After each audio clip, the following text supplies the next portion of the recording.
Well, first of all, I am sure hoping and praying that I can be here. My anniversary, of course, of 56 will come up in September, so I'm excited about that as well. But the thought of being here for the 100th anniversary of the Grand Ole Opry, I decided I got to start taking better care of myself. Age is just a number when it comes to country music, and it's no secret that many musicians start off in their teens and go on to perform for decades, building successful careers along the way, and often leaving behind quite the legacy when they pass.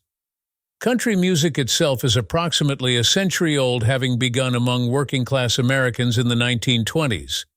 During its century-old history, country music has given birth to many stars and legends. Some who were born in the 1930s and 1940s still continue to perform today. At 84 years old, Jeannie Seely is the oldest working woman in country music, and no one is more surprised than she is. "Can you believe what's going on with me?" the Grammy winner is reported to have said.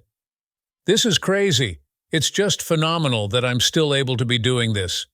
On July 19th, Seely released her new song, Suffertime, to digital platforms. She recorded the song at Nashville's historic RCASudioB, and its arrival comes along with a 40-minute documentary and music video. "We're recreating history," Seely said. "I'm just doing things, truthfully, that just sound fun to do."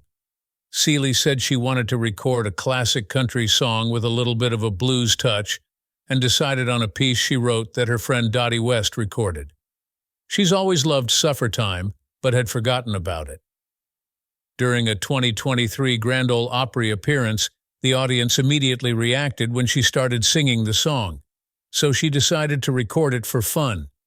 Her creative director, Ron Harmon, suggested returning to RCASudioB, where Seely initially recorded the song and had her first recording session in 1964.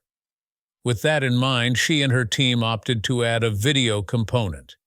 Country music great Steve Wariner played with West, and Seely invited him to participate in her session.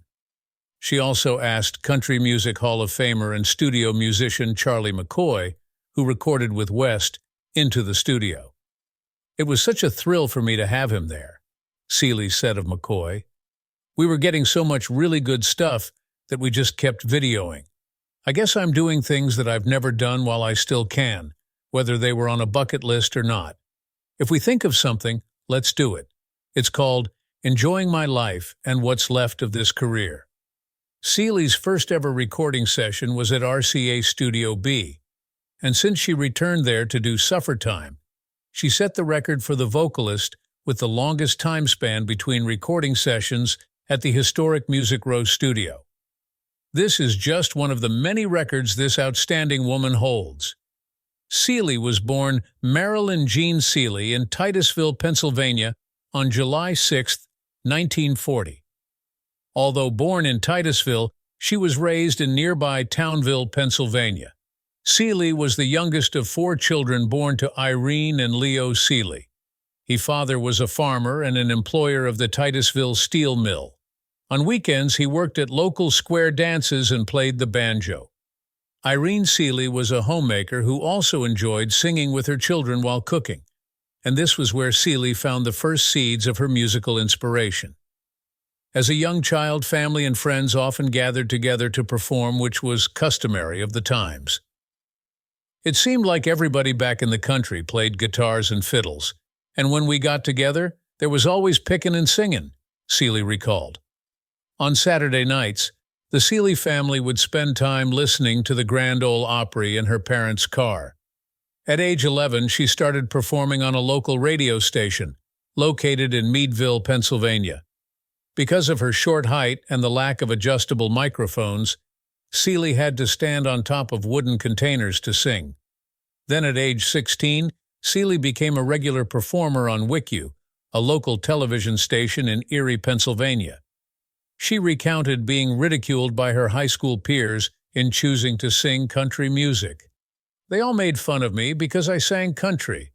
I grew up poor, and in those days calling someone country was a put-down, she said in 2003.